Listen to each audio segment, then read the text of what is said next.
Shalom, Yasha Allah. First and foremost, we get all praises, honor, and glory to Yahweh, Bahashim, Yahweh Shai, Bahashim, Rakakwadash, the honest apostles and others at Great Millstone, who grew well.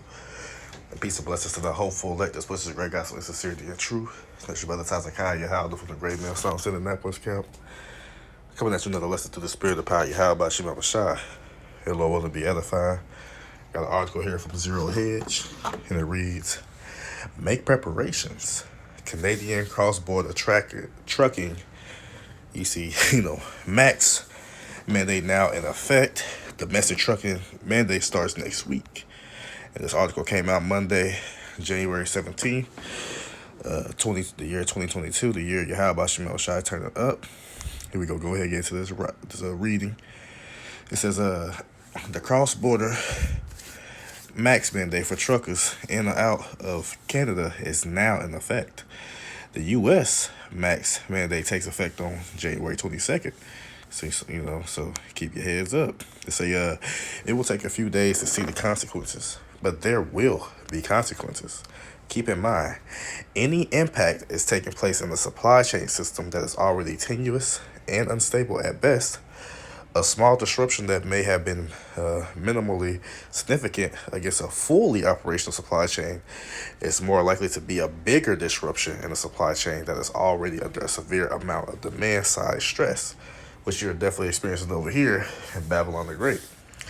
It says somewhere in the range of 16,000 to 38,000 daily loads are likely to be impacted. When questioned about, and that's why another reason why you see a lot of these stores, empty, your grocery stores and, like your Walmarts, your Sam's Clubs, Kroger's, a little smaller, county markets where, depending on where you live, that's why you go in there and you're seeing, a lot of empty shelves. They got pictures of, what should be there, give you an illusion that it's there. You walk down that aisle and there ain't nothing there besides a sheet, what I'm saying? Showing what the food where it should be. You got other places that they ration it, saying you can only take this amount, because to make sure everybody can get enough. So the impact is already being seen, and like I said, the demand is higher than the supply. That's why you have inflation, because that's what brings in inflation. More people want it, so the less of the security of it. Since it's food insecurity.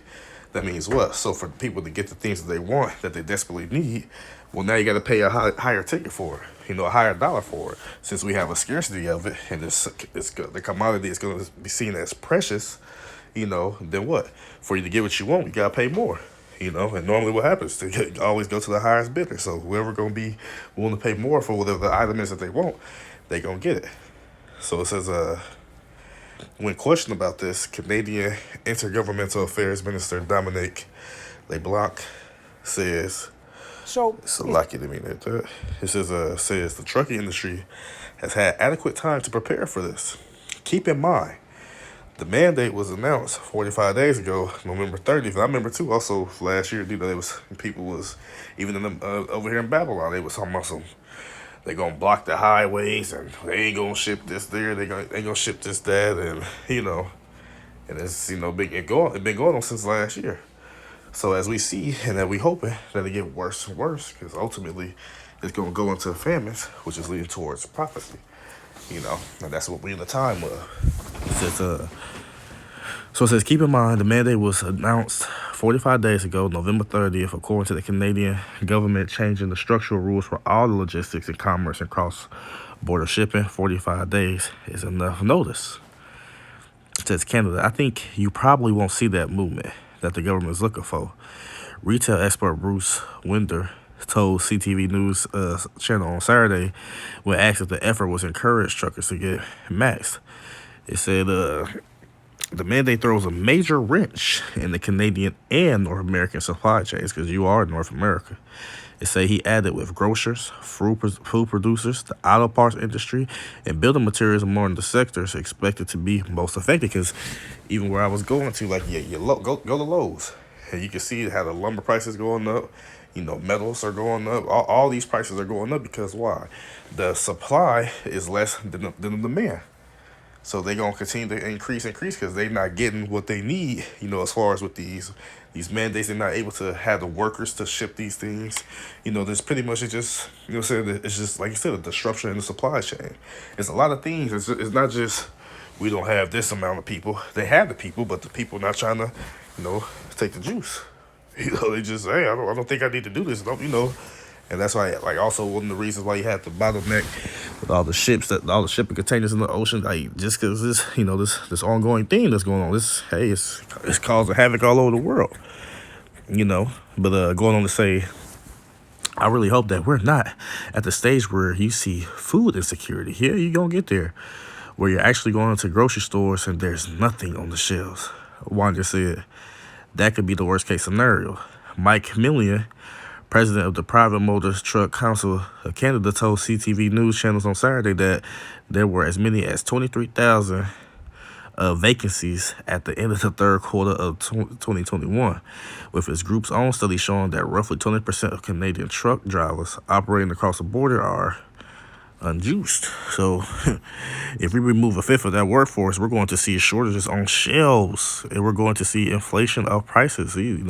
Just speaking on that, because the cost of bringing stuff here is going to go up. Yeah, it's going to cost more. It's the truth is, no one knows how bad the disruption will be. What we do know is that there will be disruption, and there's no infrastructure for a level of rig switching at the border across a region that could accommodate changing rigs, drop-offs, or pickups or driver transfers on the scale that is being discussed. The logistics here are a total mess. And I work at a logistics place myself, and like I said, we have a lot of delays, got a lot of worker shortages with workers, people coming and people going, and hey, like I said, you got things that may be shipped overnight, probably being shipped in 3 days. Some of them going to a week. So, hey, them logistics places, like, I'm seeing it.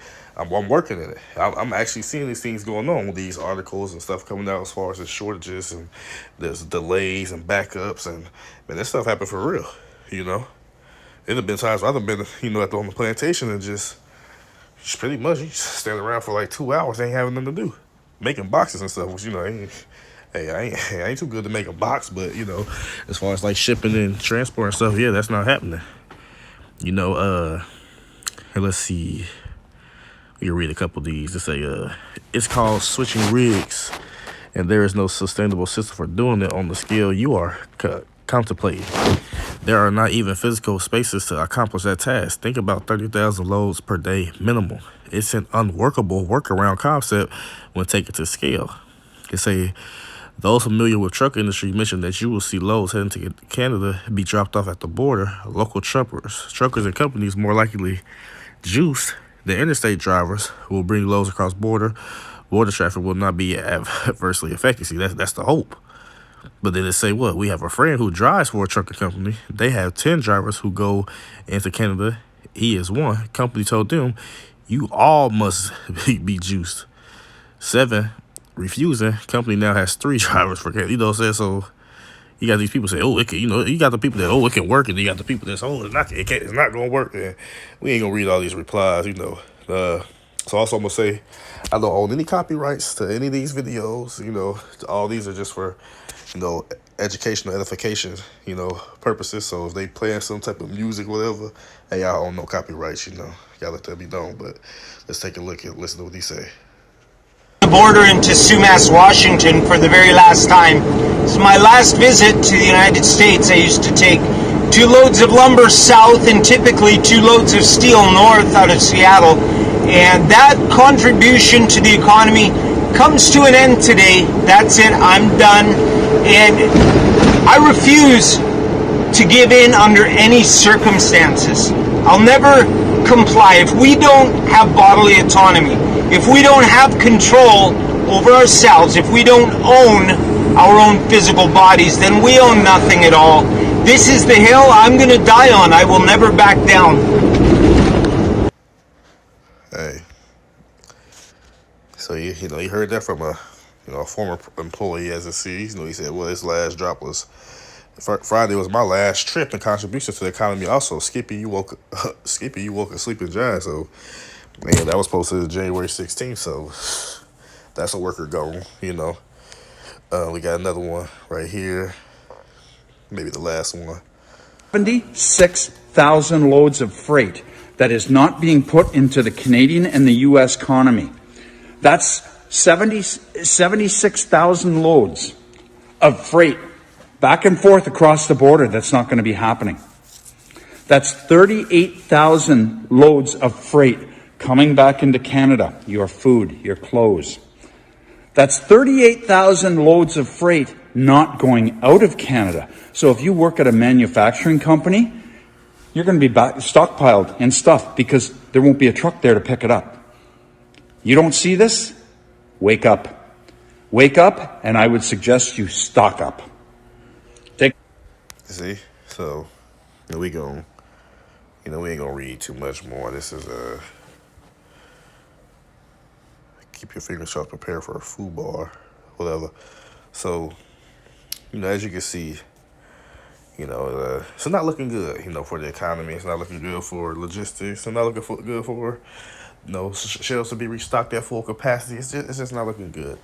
This whole, the whole pandemic done, disrupted everything.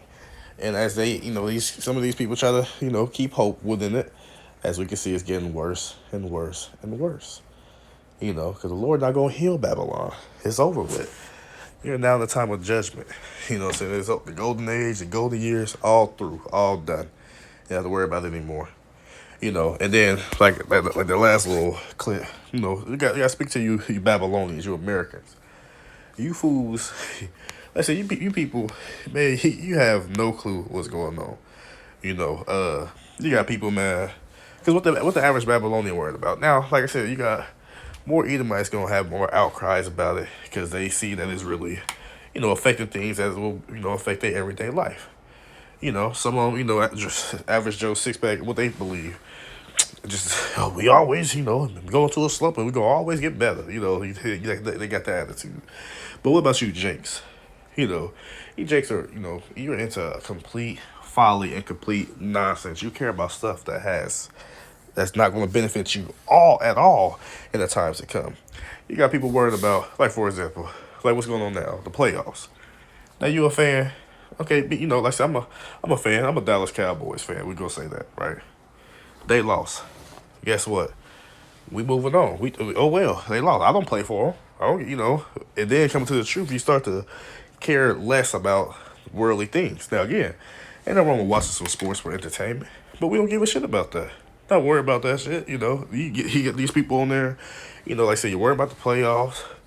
You're worrying about basketball. You're worrying about a 6'9" person catching the damn alley oop. He's supposed to. You know what I'm saying? Like I said, ain't nothing wrong with entertainment. You care about that. Or you care about the new shoes that's coming out next week. You care about that. You care about this rapper coming to perform. Oh, let me get my ticket. You know what I'm saying? Just madness.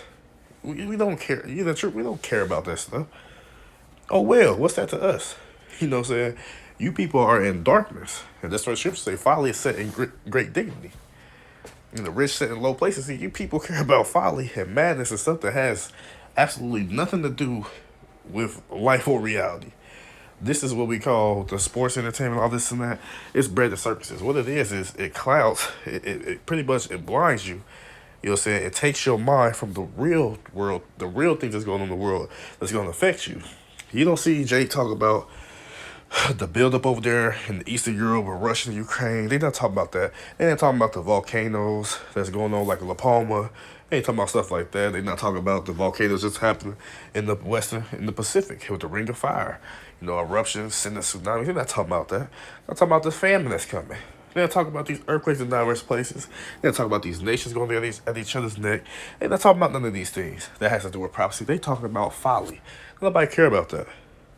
If you're your right mind, they don't care about that. Like I said, we move like what Big Bro said for South Carolina, Elder nuts about. Man, we moving on. We not worrying about that. Whatever. What we worrying about is prophecy. We worrying about keeping our mind on Yahweh Bashim Elishai. Because we understand that's who gonna deliver us in the times to come. Not your goddamn TV, not your favorite basketball player, your favorite movie star. None of that shit matters. Right? And so like it for, ranting on that because, people just care about the whole entire, like when all that stuff happened, And you know, people talking shit. Oh, when they lost or this, and no, who cares? Oh well, you know, it don't matter to us. What who gives a shit? I don't get nothing for it. You know, but that's what people worry about. You worry about the next Super Bowl, the next championship, this and that, but you ain't worry about all. You ain't worry about these countries. Ain't nobody talking about the. Now I'm not saying nobody in general, but the people who we out here we sent to preach to, as far as for salvation. You ain't talking about what's going on with the hypersonic missiles and submarines getting placed here and EMPs that may get put. You're not talking about none of this stuff. No, bugged out. But you know, it's like for my little rant. You know, get to the scripture. You know, because ultimately, as you can see, what it appears to be, you know, Edomites ultimately bucking against their system. You know, this they kingdom. Rather it be on the high, rather it be on low. And they against it. They not with it. They not side with it. So as the scriptures say, Mark chapter 3, verse 23. And he called them unto him and said unto them in parables, how can Satan cast out Satan? Right? And if a kingdom be divided against itself, that kingdom cannot stand. So these people, when as soon as it's, if it ain't 100% for it, and it's 40%, 60 to 40, 30 to 70, 50, 40, whatever the case may be, that's a division. That means they're not standing together. You know, they ain't, you know what I'm saying, they divided, right? They say what? And what they say? And if there's any division in that kingdom, what? Then that kingdom cannot stand. And if a house be divided against itself, that house cannot stand. The house of Esau, you know, they're divided against each other. We know Jake through, you know, so that's why we only care about, you know, this ultimately, but this is not our kingdom anyway. But, you know, just making that, you know, distinction. But yeah, the house of Esau, Edom, definitely divided. And that means what? And it's their kingdom and it's their eon to rule, it shall not stand. We already know. Right? It's and if Satan rise up against himself and be divided, he cannot stand but have an end. So ultimately what's gonna come to, you know, especially specifically to this article, what's gonna come to Babylon the Great. This kingdom is not gonna stand. It's gonna be destroyed. It's already slated for destruction. That's another thing too. Jake talking shit and, you know, run their goddamn mouth about madness. You're not taking into consideration that the very place that you live in, that you're sitting on the soil of Babylon the Great, is going to be completely eradicated, annihilated, set ablaze. You're not thinking about stuff like that. You know, madness. You want this house to continue to stand. But guess what? You're going to die with the heathens. You know, if you're the 2/3. So, you know, like I said, with these truckers and these people speaking out against the mandates, you know, hey, because some of these people are right wing, left wing, that's the vision. Some of them are red to blue, that's the vision. You know what I'm saying? Is hey, ultimately this place is not gonna stand. And we seeing it crumbling and we are happy. Like Elder Yashalam would say from Dallas, we love to see you people in anguish, you know, perplexity, you know, upset, mad, angry, confused. We love to see that.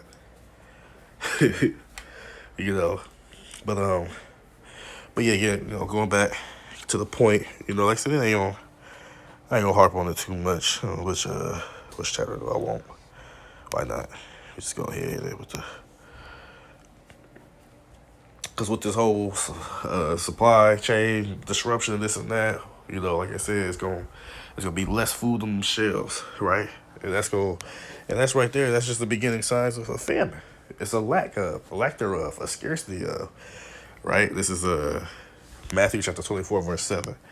For nation shall rise against nation, which is apparent in the news. Just look it up. I just spoke about the buildup over there, you know, over Eastern Europe, with Russia and NATO and all those various nations. You know, they said you got the Middle East, Iran, you know, the Syria conflict, Israel, you know, that going on. The West Pacific Sea, you know, China, Taiwan, you know, Australia, Japan. You know what I'm saying? It goes on and on. You know, nation rise against nation and kingdom against kingdom. And also kingdoms are against themselves, as we just read the previous, you know, scriptures. They say, well, there shall be famines, right? Now, this goes to the word famine, goes to limos. Let's either. Strong's G 3042. Limos. Limos. I believe in the Hebrew, I think it's Rayab.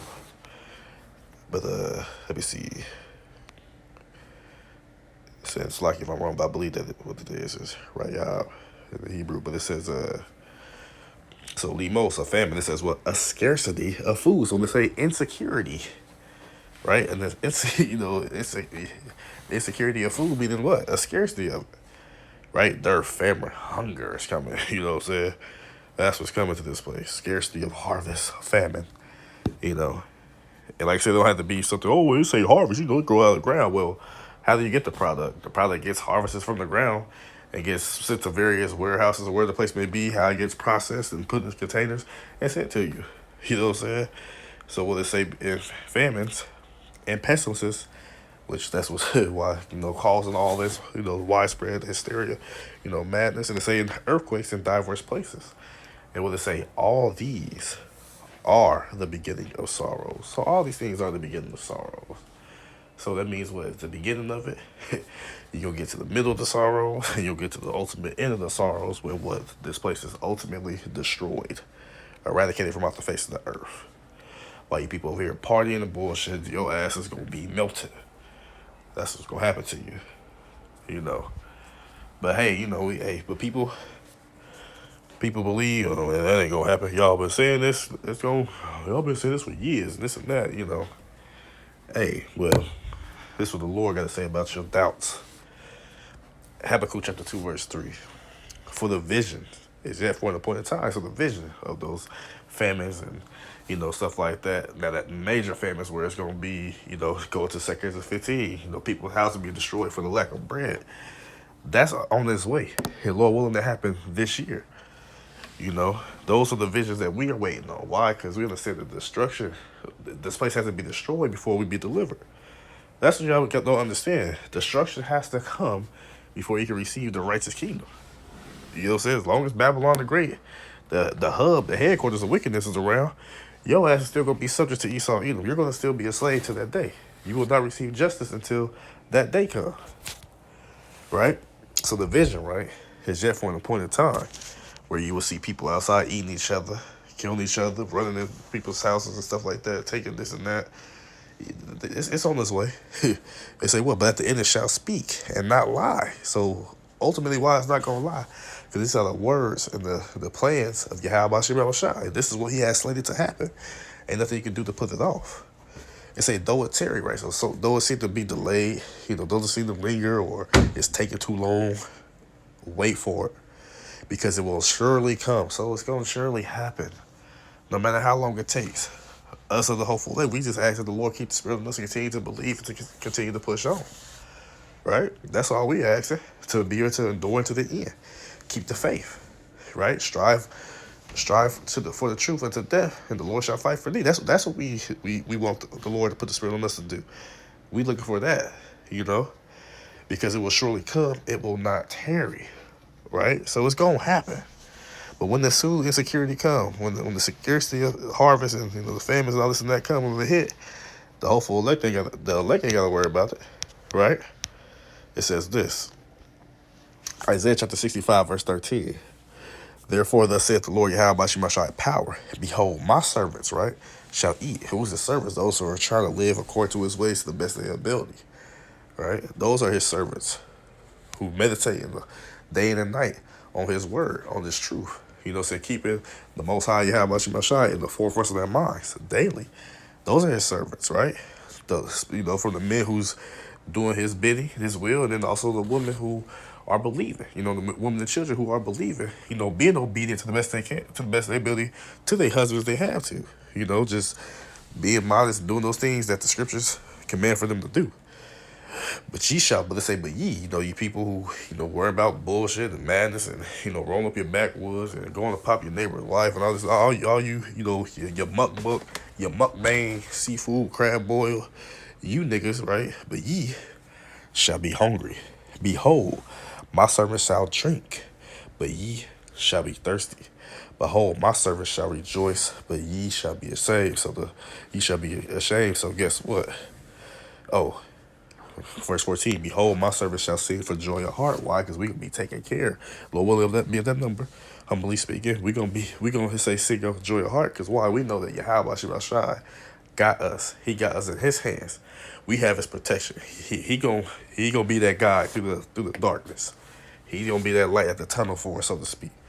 You know, they will. They say, but ye shall cry for sorrow of heart and shall howl. You go howl. You gonna be through out here for vexation of the spirit.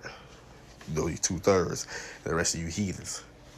Ain't nothing good coming to you if you're not an elect. Right?